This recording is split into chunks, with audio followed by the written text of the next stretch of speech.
larger than life. He'll give you strife. He's Todd.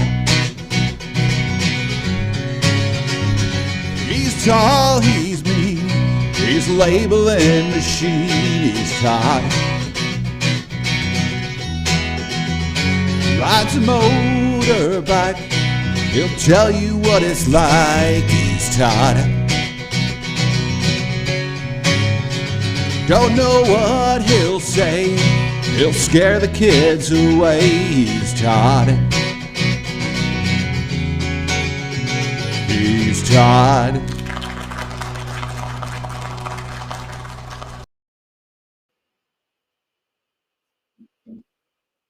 Cool.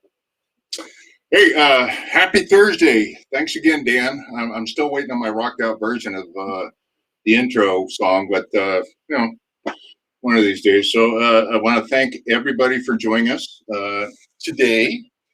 And we've got a special, I wouldn't call him special. Well, he is special. We'll bring him on later. This is actually going to be my last broadcast at this location. And so I've actually rented a larger studio. We're getting so big. My head is getting so big, I can't make it through that door anymore. So we are actually going to relocate to Vista, California. And for those that don't know the translation, the Spanish translation of Vista, it means a hell of a lot better than Ramona. I looked it up. Look it up yourself. So anyway, next episode, it's going to be a great studio, man cave, if you will. I'm going to have it decked out in all of my hobbies, my motorcycles and golf and scrapbooking and needlepoint and all the stuff that I enjoy doing. So make sure you tune in for that. I think you're going to enjoy the new studio. So we are on episode, God, I don't know. It's been a long time, 34, 35. And look, I always show this. So this, again, a year and a half, maybe, something like that. But you can see we got the flag in there. We got the cable wrap in there. I'm telling you, tough-ass labels. So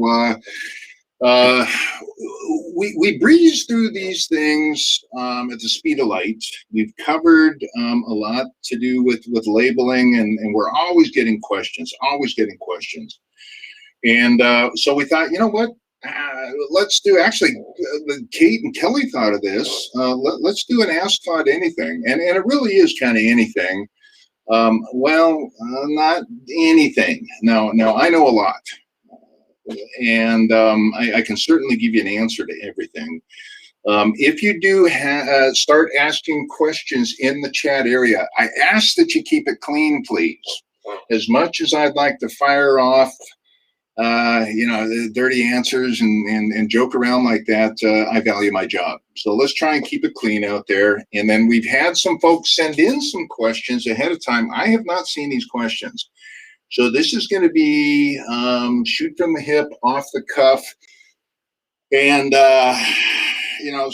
we may go a little bit over the half an hour. If you got time, stick around. This whole show should be extremely entertaining. But without further ado, let's bring our special needs guest in, Jamie Brookover. Kate, can you flip his? Hi, Jamie. There he is. Hi, Jamie. How you doing today? How's the weather in California? Here in Virginia Beach, it's a nice 72 and sunny. No. We've got the May, gray, June gloom going, so I'm not heading down to the beach today. So well, let me tell you, Todd, we sent the email out to a lot of people. I got a lot of questions here for you. I almost feel like I'm going to be interviewing you, which is going to be entertaining, and a lot of business questions, technical questions. And we're going to really see how smart you are on some of these questions. So are you ready, or you got something else? Are you ready to go? You know what? Yeah, but bring it on. Let's go. Let's see what this is all about. I'm actually going to ask you the first question for me. When we were on this before, now, you got a reverse tan going on your head. Your head is tan from here up. Are you using like a tan bronzer, or what's going on there? We all want to know. What's the color of the skin up there? All right, so I'll be completely transparent. I did shave the noggin this morning, and it essentially turned out as white as anyway, it was really bad. So yes, the answer is yes. Next question. Okay, a good question though is somebody asked, they want to hear about our new flag labels, the FLE version.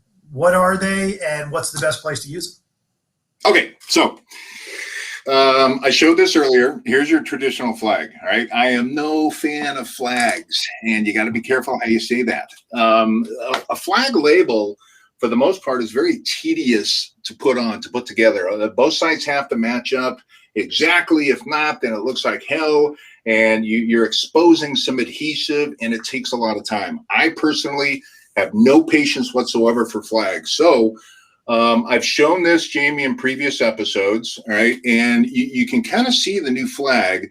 Now, this flag goes both ways, and again, be careful with that. But you can go horizontal and you can go vertical. And the cool thing about this is that it works on our PTE 800. It works on our PTP 900 series. It is a die cut label, which means it prints off to a specific mark that's on the tape, and then it'll cut that. So you can't use this inside of the other printers that we have. But the cool thing about this is a two-piece system. So this little piece right here that you can see on the bottom, actually right there, is one piece. And you fold that over the cable, and then the other piece, which is this guy or this guy, you kind of wrap it around there, and it's so much easier to use versus a traditional flag. All right, so I'm kind of excited about this. You can pick it up at just about any distributor that's it's an authorized brother distributor. So again, I'm actually very pleased because it takes a hell of a lot less time to put on, and it's very clean and not as cumbersome as this one. So next question. Great data center applications, I assume, where there's a lot of cables coming in one spot. So Yeah, that's absolutely. good. So to go back to somebody just asked the question here from Denver, Colorado. Have you ever had a full head of hair? Yeah. Believe it or not, I did. I actually had hair halfway down my back when I was fronting my band. I used to be the lead singer of a rock and roll band, believe it or not. So I did. I was accused of having a mullet at one time.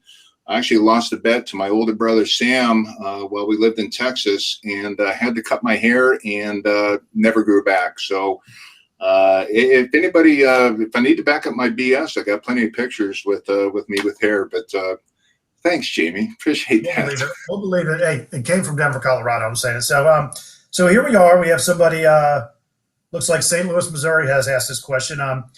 What resources do you have available to help learn how to use all the features on the products? What overall resources do we provide to educate people on the product and technical resources? So one of the things that I find with labeling, and especially with our competitors, is that their competitors come in, they sell them a package, and then they just kind of disappear and they go off into the sunset. So one of the things that has made our team successful, as you know, Jamie, is our attention to detail on training, on support. And so there's a couple of different avenues. First and foremost, we've done a bunch of videos. Those are available on brothermobilesolutions.com. Obviously, you can go back and watch BS with Todd. That's available. And then I'm actually available. So a lot of what I do, and Jamie, you know this because you're always lobbing stuff over the fence, is, I help customers one-on-one develop labels, do custom labels, do hands-on training. What I want is I want people, because I'm a former contractor with no patience. I've already talked about that. And the last thing I want to do is fiddle around with labeling. So we're trying to make your job out there as easy as possible. So please check out brothermobilesolutions.com. We have a bunch of videos there. We have a bunch of videos on YouTube. Reach out to me or anyone on the team later on towards the end of the show. We'll give everyone's contact information. But again, we want to make this arduous task of labeling quite easy. So there's your answer. Before I get to the next question, I just want you to know that somebody pointed out that HR is watching. They always watch. And Hi. some guy named Sam Morris put down the younger brother, just so you know, not older brother. So we'll get the ref in on that one later to find out about that one. Okay. He's But on the wrong road. you know, you made a point earlier about your hair. So the question is, you go from a rock and roll band to a contractor. So somebody asked the question is, going from rock and roll band to contractor, how does one find themselves working in the sticker labeling business? How does that happen? I mean, rock and roll, I mean, you explain that. Well, I've done a lot of things, Jamie, and you know, the record deal fell through, number one. And so I actually went from slinging asphalt and concrete for the city of Carlsbad, California, and my older brother Sam started a little company in Azle, Texas, and pulling cable, and I didn't know a damn thing about it. So we went from being a contractor for X amount of years. I worked in distribution. So I've seen how that side of the business works. I've been a manufacturer's rep, so I've seen that side of the business. And I got involved with labeling, one of the least favorite things, still to this day, I like doing, a long time ago. So I've been schlepping stickers for 18, 20 years now. So next question. Rock and roll to sticker label salesman. I love it. So here's somebody, Washington, D.C. area. In extreme cold weather environment, what temperature are your labels rated to? Really high and really low. Next question. No. So, well, we're still talking about labels there. Okay. So the laminated labels, one of the things it does for you, and you know, not only is it waterproof and oil-proof and gas-proof and that, it will withstand extreme temperatures. So we're very popular not only in Arizona, but in Alaska, believe it or not, very popular. So we have heat ranges up to 215 degrees, give or take a few, and then 80 below zero, I believe it is, right? I think I'm close to that. So anyway, there's an extreme difference in temperatures. And before you look at that, Jamie, next question. Oh, okay, sorry. So that kind of goes in. That kind of goes into the next question of which tape in the brother lineup is most durable. Well, you know what? It's not really a matter of durability because, again, anything with the lamination, and we do have some tapes that are non-laminated. Our TZEN 201 super narrow tape is not laminated. And that really sets the difference between us and our competitors is that as a laminated tape, and you guys saw, I did a video or a BS with Todd on all the stuff that, you know, I put water on it and I scrubbed it with all sorts of stuff and Gooby Gun and gasoline and stuff like that. As long as it's laminated, it's going to withstand all those outside influences that come in. Now, we do have different tapes as far as what to adhere to, and this is very important. So keep in mind when you're using curved surfaces, cable, conduit, you have to use a TZEFX, all right? That is meant specifically for cable wraps, flags, and round surfaces. We have a tape for smooth, flat surfaces that you cannot use on cable wraps, all right? We also have a extra strength tape, and that is good for, it's actually got a softer adhesive, so it's good for anything porous, a cinder block wall, if you will, all right, or anything powder coated. So to answer that question, go back, as long as it's laminated, it's going to withstand everything that I put these labels through ahead of this. Okay. So I just got a question from Wisconsin. You think they'd be asking about the cold weather, but from Wisconsin, if two trains are at 120 miles apart and are traveling towards each other at a constant rate of 30 miles per hour and 40 miles per hour, respectively, how far apart will they be 1 hour before they meet?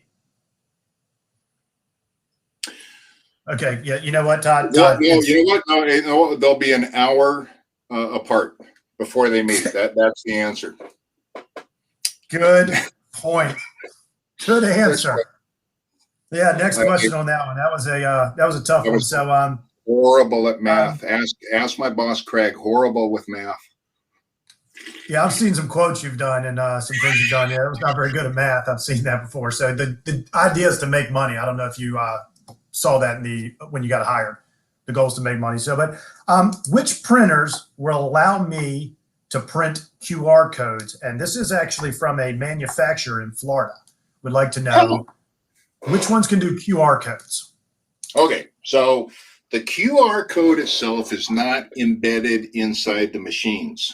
All right, we have machines that have barcodes that are embedded. QR is currently not in there. So there's a couple of different things you can do. All right, you can utilize the PTouch Editor software to use with our PTE 500, PTE 550W, PTE 800, PTP 900 series. And you can embed those barcodes into those printers off of our software, and you can actually connect a database with that barcode. It's probably easier to just print directly from the software itself, but there is another option. The other option is we have an app called iPrint and Label, and it has very simplistic barcodes on there in any of our machines that are Wi-Fi enabled, which is going to be the PTE 550, the PTE 800, and the PTP 900 series has the capabilities that you can print simplistic QR codes. But I would highly suggest to utilize our software and do one of two things: print directly from the software, or embed that QR code inside the machine and tie that to a database that you can also put inside the machine as well. It's a very good point, and that goes back to your thing where the resources we have. Anybody out there? Todd, any of us can help you understand how to put a QR code through the database. So that's just something to think of there. So one more serious one, because I've got one that I've actually had a few people ask about. So I think we're going to need extra minutes. So I'm going to go back to this one. Where would you use and what are the tamper evident labels for? Well, on things you don't want to be tampered with, Jamie. I mean, that's okay. Your name's BS with Todd, not Captain Obvious. Do you have an example where somebody might use one? I mean, so tamper evident tape is this stuff here, all right, and it's very clearly defined by the green wrapper, all right. So tamper evident tape would be something that, it's tough. Well, there you can see it, but as you lift the tape itself, it leaves a checkerboard pattern, all right.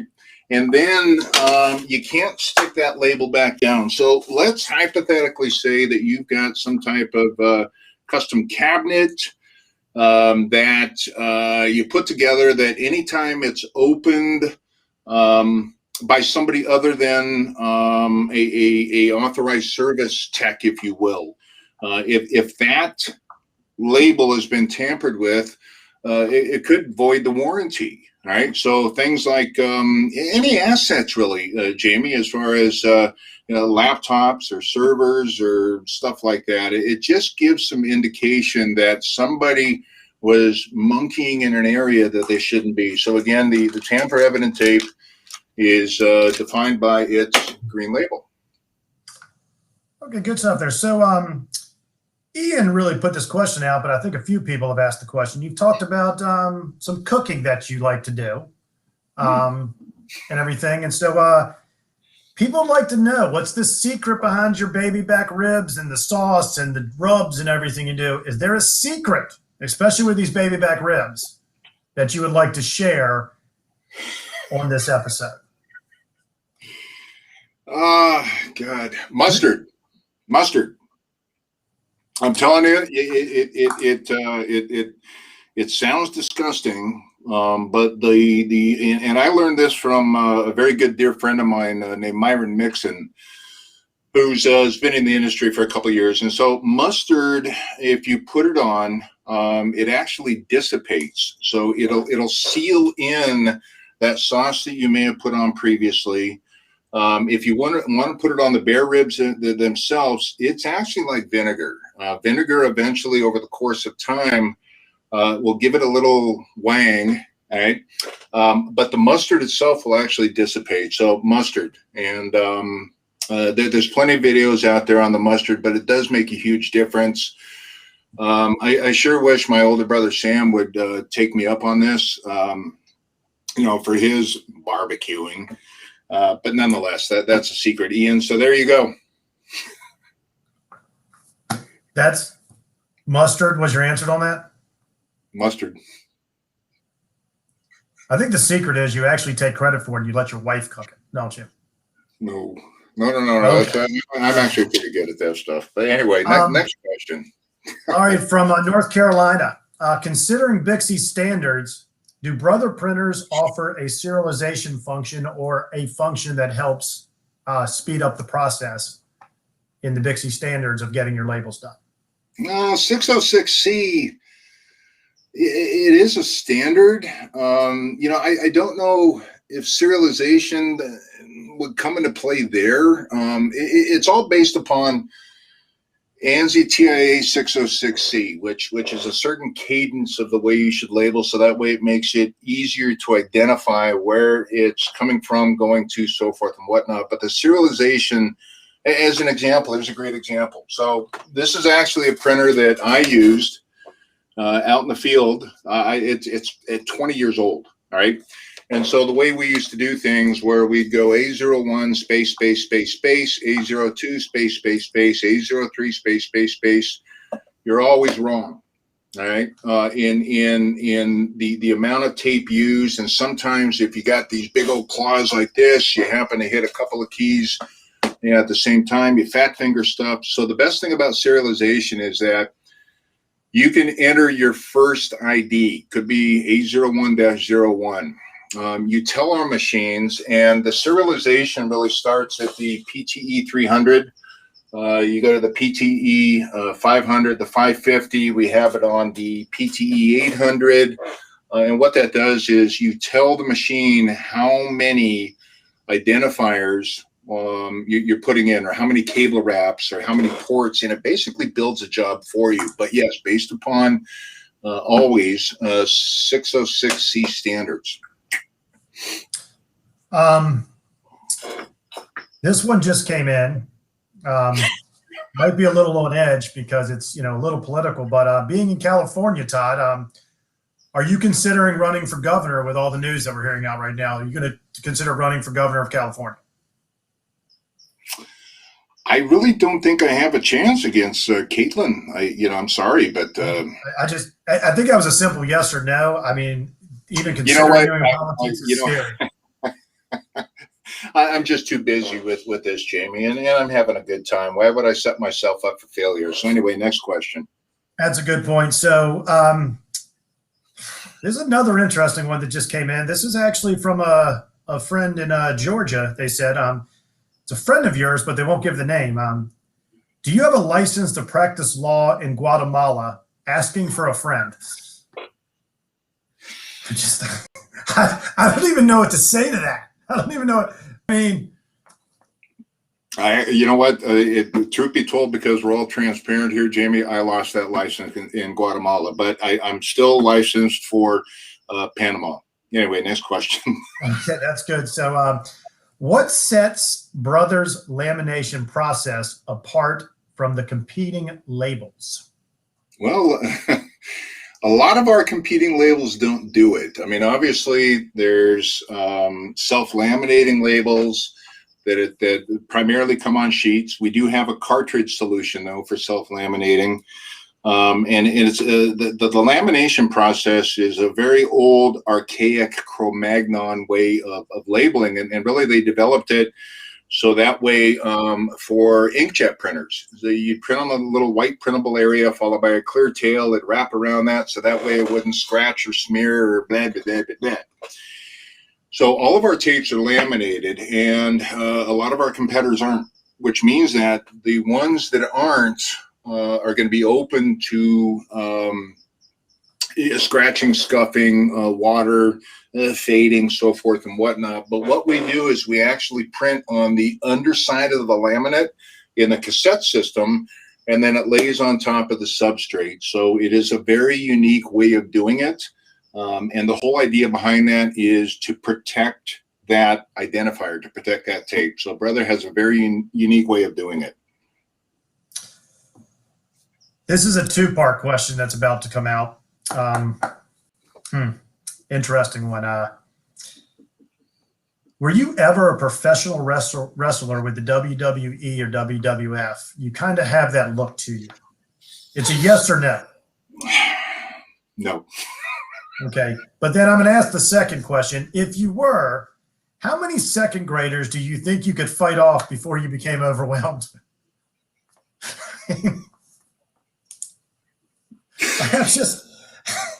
Those are legit questions that have come in. You don't move very well after 2 knee replacements, so I think it's like 10. I'll get back to you on that one, Jamie. All righty, perfect. Which Brother handheld printers can be used with the PTouch Editor software? And you know what? I'm going to add these two questions together. Which printers can be used with PTouch Editor? And can all of the functionality of that printer be used directly, or do you need software? Like, explain what the software, potentially a few things the software can do. Listen, can you keep it to one question at a time? No. What printers can use? All right. So let me try and address the first question. So the handheld printers that can be used with the PTouch Editor are the PTE 500 and the PTE 550W. But I'm going to go one step further. The PTE 800W can also be used with the PTouch Editor software, as well as our desktops, the PTP 900. So the only two handhelds, again, are going to be the PTE 500 and the PTE 550. Oh, I'm forgetting about the 750 too. This guy right here. I keep forgetting about this little guy. This can also be used either with the software or with the apps. Now, regarding the software and the functionality, right? Was that the question? The functionality? All right. So yeah, the functionality between the printer and the software. Well, you know what? Again, the handheld printers are meant for, basically job site labeling. And the answer is no, they do not have all the functionality as the software, right? The software is going to help you design labels. The software is going to give you the ability to link up the QR codes with the databases inside here. So again, if you have a large project, I would highly suggest starting off with the PTouch Editor software. And then we can do several things with this. We can dump a database in here.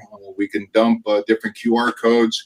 If you want to design, let's say, a service tag. Service tags are big out there.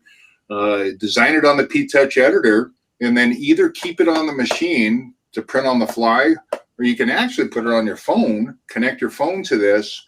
But there is more functionality inside the software. There still is a lot right here inside the machine. But if you have any questions on that, reach out to the team. So we're starting to run out of time. So I got two final questions for you here. It's almost 1:30. This came in, I think it's might be from a Brother employee. The way the world is today, there's wars going on, there's diseases, everything is happening. If you could get world peace and world hunger and solve all these diseases that are going on by firing one person on your team, tell us why it would be Bruce. Wait a minute. I probably shouldn't have written. That was definitely, I object. I'm rejecting that question, and we're going to go to the next one. So real quick, and you know what, Jamie, one last question. We're probably going to go over by 5 minutes, but who cares? Who cares? Okay. Next All right, question. so yeah, we better not answer that one. So somebody wants to know, what has been your favorite part of BS with Todd?